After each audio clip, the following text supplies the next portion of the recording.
Welcome to New Creation Fellowship Church Worship for October 10, 2021.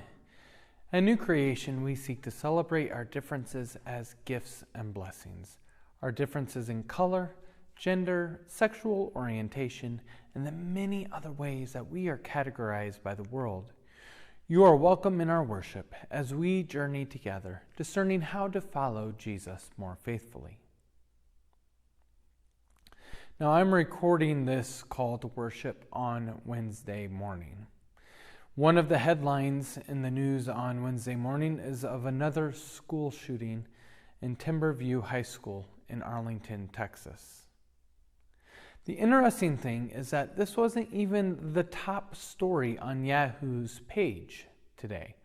The top story was LA poised to enact strict vaccine mandates.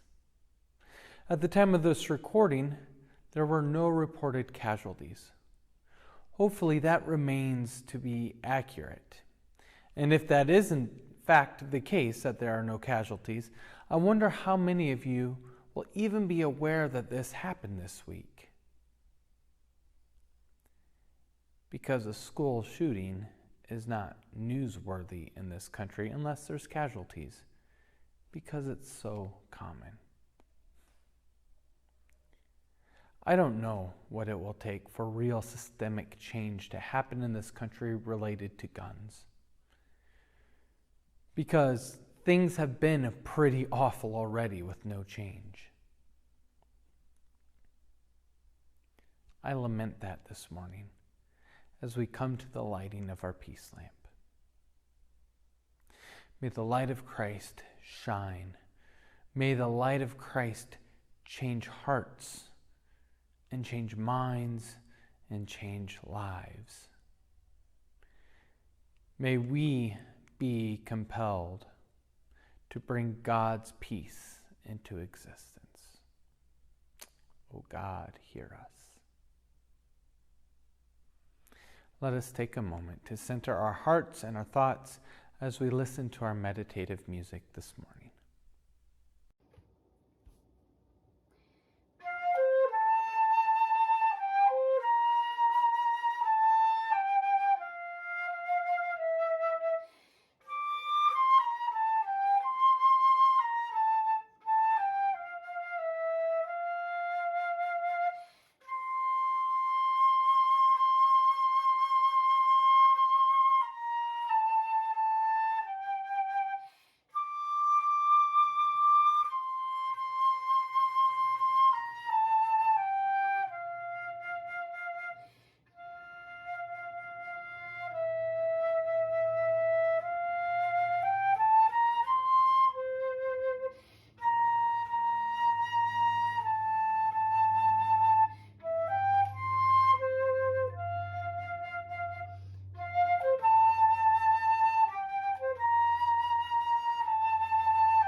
For our call to worship this morning, a modified resource I found in the back of our Voices Together hymnal. Please join me. The words will be on your screen. If you are delighted to be here, and if you are tired or troubled, you are welcome. If you are gathered in our sanctuary, and if you are watching remotely, you are welcome. If your faith is strong, and if your faith is battered or frail, you are welcome. If you are eager to praise God, and if you need to be quiet, you are welcome. God welcomes us all to worship today and promises to meet us here.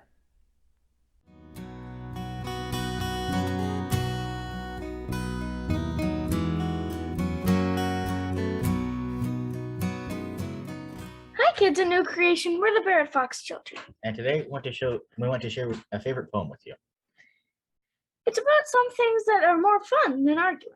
Next time you are tempted to argue, maybe you could try some of these things instead. I will not play tug of war. I'd rather play hug of war, where everyone hugs instead of tugs, and where everyone giggles and rolls on the rug, where everyone kisses and everyone grins and everyone cuddles and everyone wins. Job 23, 1-7. Then Job answered, "Today also my complaint is bitter. His hand is heavy despite my groaning. Oh, that I knew where I might find him, that I might come even to his dwelling. I would lay my case before him and fill my mouth with arguments. I would learn what he would answer me and understand what he would say to me. Would he contend with me in the greatness of his power? No, but he would give heed to me. There an upright person could reason with him, and I should be acquitted forever by my judge. If I go forward, he is not there, or backward, I cannot perceive him. On the left he hides, and I cannot behold him. I turn to the right, but I cannot see him. God has made my heart faint. The Almighty has terrified me. If only I could vanish in darkness, and thick darkness would cover my face." Psalm 22, 1-14. my God, why have you forsaken me? Why are you so far from helping me, from the words of my groaning? Oh my God, I cry by day, but you do not answer, and by night, but find no rest. Yet you are holy, enthroned on the praises of Israel. In you our ancestors trusted. They trusted, and you delivered them. To you they cried, and were saved. In you they trusted, and were not put to shame. But I am a worm and not human, scorned by others and despised by the people. All who see me mock at me. They make mouths at me. They shake their heads. Commit your cause to the Lord. Let him deliver. Let him rescue the one in whom he delights. Yet it was you who took me from the womb. You kept me safe on my mother's breast. On you I was cast from my birth, and since my mother bore me, you have been my God. Do not be far from me, for trouble is near, and there is no one to help. Many bulls encircle me, strong bulls of Bashan surround me. They open wide their mouths at me, like a ravening and roaring lion.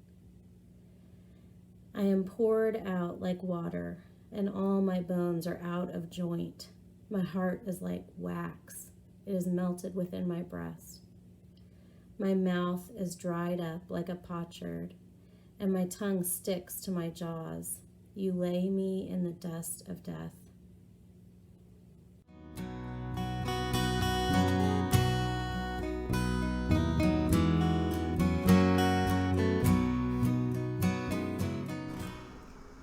Hi, New Creation friends. Today I want to share with you a confession. I am often angry these days, and I'm betting some of you are too, and probably we're angry for the same reasons. I'm angry that the richest country in the world would allow more than 1 out of 10 people here to live in poverty, disproportionately children. And I'm angry that we've known what to do about climate change for decades now, but we're not doing it because we fear threatening the ability of the world's already wealthiest people to get even richer.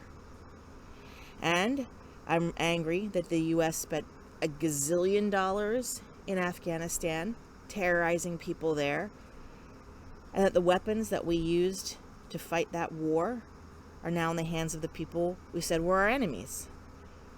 I'm angry at all the money that we don't invest in caring in our most vulnerable. I'm also angry at teachers and parents who are blocking mask mandates in schools. I'm mad at nursing home staff who won't get vaccinated. I'm mad at our local hospitals and colleges who could have mandated vaccinations but refused to, despite, and I'm really mad at my aunts and uncles and my cousins who keep seeing my grandparents even though they're not vaccinated, even though my grandparents are elderly and very vulnerable.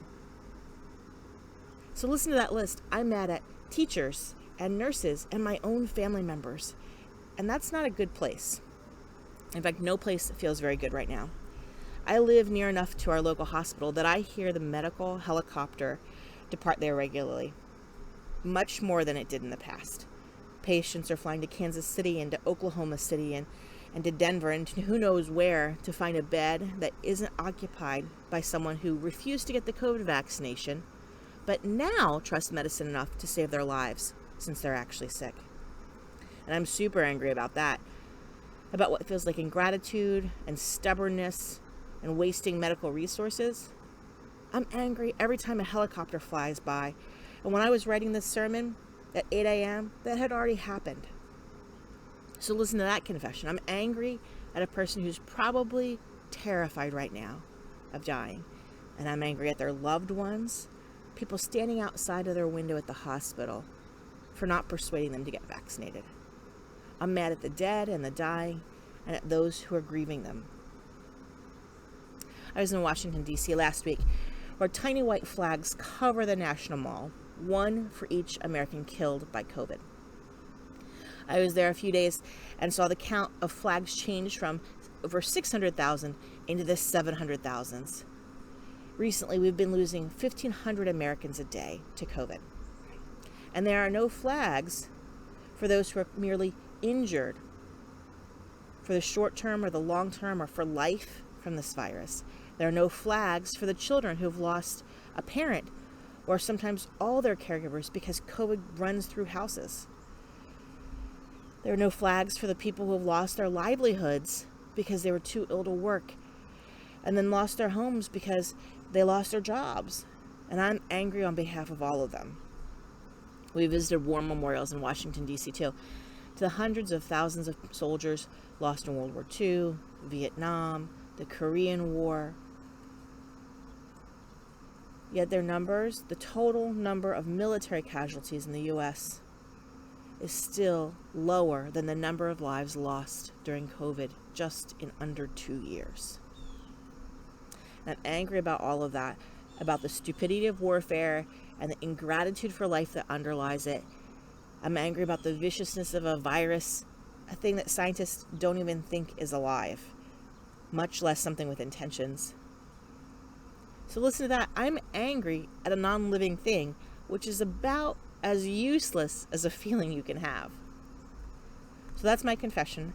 I have been angry a lot lately. And not the good kind of anger that pushes you to make social change or change yourself, but just a really useless, ineffective anger. So here's what I've been doing about it. I have been walking and praying because praying alone was not working. Here's how those prayers went. Dear God, I am angry. Angry enough to die, Rebecca? God, are you quoting Jonah at me? Because that is not funny, and I do not have the patience for that today. Okay, that's not maybe exactly how God responded to my prayer, But that's how it felt. See, it's funny because God knows that Jonah is one of my favorite Bible passages, and also that when Jonah is angry, Jonah is angry that the Ninevites have repented, and God has shown mercy for them, and Jonah is mad about this. God asks him, "Are you angry enough to die?" And of course, that's unreasonable, right? It's obviously unreasonable to be so angry. But I get feeling angry enough to feel like you're going to burst into flames. So prayer alone, it wasn't bringing much relief for me. Bible reading helps because you get passages like today's lectionary texts. In Job and in the Psalms, we hear the voices of people struggling, and we get to hear their imaginary conversations with God, like you just got to hear one of my imaginary conversations with God. And they're not always very nice. Sometimes they're like a teenager who slammed their bedroom door and stands on the other side of it, mumbling about an unfair tyrant their parent is. Sometimes they do both parts of the conversation. Or like me in the shower the day after I've had an argument with someone, thinking about all the things I should have said while I'm shampooing, right? What I should have really told them. We hear Job narrating how God would respond to his reasonable, thoughtful arguments. Our passage starts out in the middle of an ongoing complaint that Job has.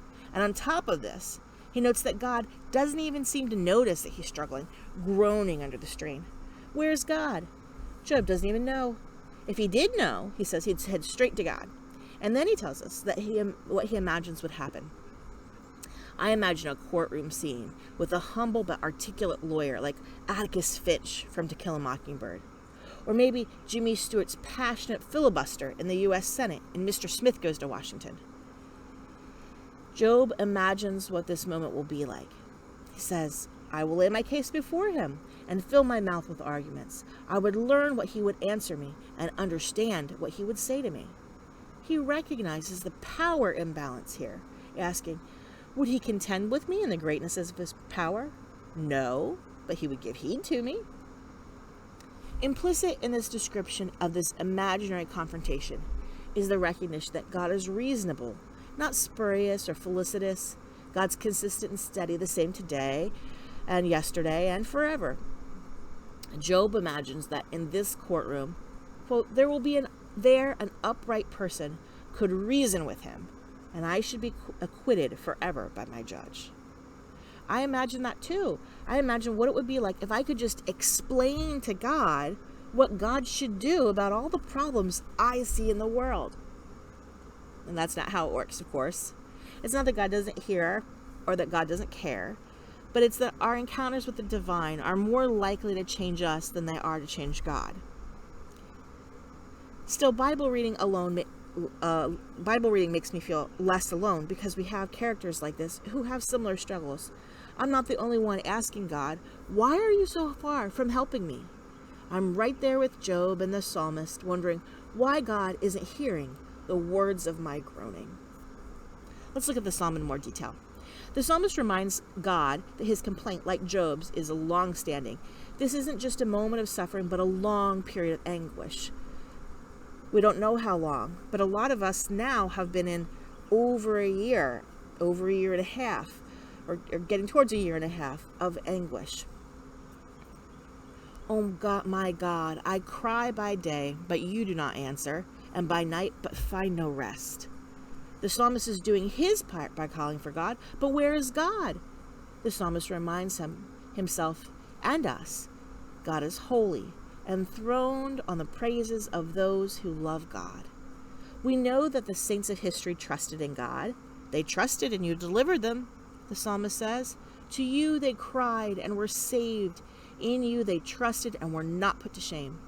So he knows the stories of God's deliverance, and this memory should bring comfort and confidence. And yet here he is, a worm and not human, scorned by others and despised by the people. All who see me mock at me. They make mouths at me, shake their heads.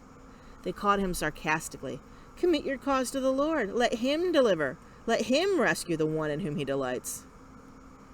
The mockers raise a question worse to face than the question of God's existence, the one of God's love for us. God does exist. Why are bad things happening to you?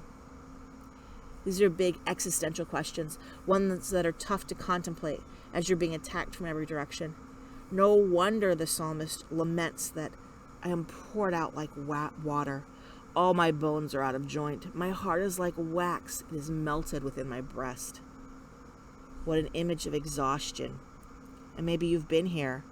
Maybe you've been here for a while now. Whatever it was, you felt the difficulty in your very body. The feeling of being utterly used up with nothing left, exhausted. Your bones are out of joint, unable to even work together, and your heart is melted within your breast, unable to stand the fire of another day. Well, earlier I called the emotion I was feeling anger, but I've come to see that it was something other than that. It was exhaustion mixed with fear. Fear that we're not going to solve the problems before us, problems of violence and climate change and the pandemic, all of which are linked because they're all predictable consequences of systematic oppression. And there are days when I'm very discouraged that we're finding our way out of this system. On those days, I'm all out of joint. So I added walking to my prayer to force my body to do something, even if it was just walking in a circle, which is a good metaphor for how my prayer life was feeling. I began walking when a member of our congregation was hospitalized for something unrelated to COVID, and we found that the necessary hospital bed wasn't free. It was my first personal experience running into the problem of how we care for people with limited resources, when a good number of people are not only not caring for themselves, but are endangering others. And you guessed it, I was angry. Well, maybe not angry. Maybe I was angry because it was easier to feel than fear. So my prayer went something like this. God, I swear to God. No, I don't swear to God. We're Mennonite. We don't do that. But if I did swear to God, what I'm saying is, you had better not let someone I love die because some ding-a-ling overdosed over a horse paste at the hospital. God, what I'm saying is, and I have to restart and restart and restart. It was not a gracious prayer, but God is a gracious friend to those whose prayers are not always eloquent and are sometimes even maybe rude. And if my prayer wasn't persuasive, at least God didn't hold it against anyone because my friend recovered and received the care that they needed. That night, though, that was a hard night for me. Some of us went to the hospital to pray, and we walked around the hospital and prayed, and maybe it was just me, but it was hard to pray. I mean, it was easy to pray for the person I loved, but it was hard to pray for the people I saw as impeding her ability to get care. After all, how do you pray to find a hospital bed without also praying in the same instance that the hospital bed clears up? Knowing that 1 out of 3 COVID patients in our area hospitals are dying. To wish for a free bed was to wish that someone else exited the hospital. But how? To the morgue or to be released home? I found myself thinking thoughts similar to the psalmist mockers. Does God rescue those in whom God delights? Well, what if doing so closes off a hospital bed to someone else? Still, the exercise of walking while praying helped enough that I began to regularly come to the hospital to pray, closing the distance between me and those I was praying for just a bit. Our local hospital has a walking path with small stations for reflections. Each one is marked with a small stone with one of 4 words: peace, love, joy, and hope, the 4 themes of Advent. And they're well-intentioned, but they haven't spoken to me, and I wonder how much they speak to anyone who's worried about the survival of someone they know, or who feels angry, or maybe not angry, but fearful and helpless and hopeless and fearful of that feeling of helplessness and hopelessness. Well, I wonder what words people in that condition need. The words I need are more like steadfastness, compassion, surrender, and grace. Or maybe kindness, persistence, acceptance, and patience. And maybe the words that you need would be different too. So I started walking that path regularly because the physical effort of walking prevented my thoughts from wandering into anger and blame. And at the hospital, the windows are numbered, so you can pray for strangers by number, if not by name. You can pray for the families camping there, outside of their loved one's window, and the grandchildren who write messages to ill grandparents in chalk on the sidewalk. If you come in at a shift change, you can pray for staff as they come and go. Eventually, I used the Newton Community Support Facebook page to invite others to pray with me. And I was nervous about that because I didn't want the conversation to be hijacked either by COVID denialists or by people who would want us to wear matching t-shirts identifying us as prayer warriors. And there's nothing wrong with that. I rolled my eyes a little bit, but really there's nothing wrong with it. It's just not my style. I'm more of the left hand shouldn't know what the right hand is doing kind of person. So inviting perfect strangers to join in public prayer felt awkward. But it was well received. There were some people who offered a little too much praise about it, and I didn't need that. I really just wanted to invite people who might also be stuck in angry prayers to dispel some of that energy into the physical act of walking. Some administrators from the hospital met me that morning to say thank you, and the social media liaison came to take photos and write up a blog post. It was kind, but it was also a sign to me that we're not taking care of our hospital staff as a community if my meager prayers excite them this much. Prayers for the staff at the hospital, that's the least I can do, and I mean that literally. Maybe especially my prayers, which still sound a lot like the complaints of Job and the psalmist. God, are you even listening? I've been groaning about this for a while now, for miles now. In the blog post that the hospital wrote, the writer described me as having, quote, 2 dogs and a big heart. But that's not exactly true. First, we have 3 dogs, but one is too old to go on these walks. But more importantly, I don't pray at the hospital because I have a big heart. I pray at the hospital because I've got an angry heart, a fearful heart, a heart that I want to grow in compassion. And this is the exercise that helps it do that. Prayer helps me feel what is behind that anger, especially the fear of being helpless to change things or hopeless that others care enough to change them. And when I let myself feel that, I can easier find my way to compassion, because I'm not the only person at the hospital in that moment who is afraid. I'm not even the most afraid person. I'm not even nearly the most afraid person. The psalmist remembers it was God who took him from the womb, who was with him since birth, who kept him safe on his mother's breast. On you, he tells God, I was cast from my birth, resting safely in the steadiness of God's care. And this faithfulness deserves a reward. It's why the psalmist can ask with confidence, do not be far from me, for trouble is near, and there is no one to help. He knows it. He asks it, knowing that, of course, God is there to help. And I remember Derek's prayer when we were at the hospital. That God, there is no place we can be where you are not. Psalm 22 starts with this familiar line, my God, why have you forsaken me? As he dies on the cross, Jesus quotes a psalm so familiar to his Jewish listeners that they can't help but begin their own recitation of it. Our records of Jesus' death in the Gospels don't show us leading them to its final lines. But he wouldn't have had to, because it would have been so familiar to them that once he started it, they would have finished it themselves. It ends with a reminder that all people will one day return to God who has made them and loved them. All who go down to the dust will kneel before him. Those who cannot keep themselves alive. They will proclaim his righteousness, declaring to a people yet unborn, he has done it. None of us can keep ourselves alive, which is another way of saying that all of us are groping toward what is holy, sometimes through anger or stubbornness, through fear or anxiety, through hopelessness or helplessness. But God is always there, never having forsaken us, having already done the thing that we need. Part of prayer is to be reminded that we can be confident that the answer is already given, that it belongs to us, and that God will be with us as we learn to listen for it.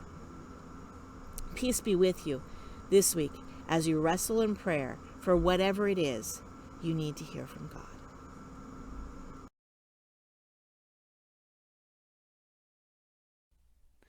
Thank you for joining us today at New Creation. Thank you, Rebecca, for your message this morning.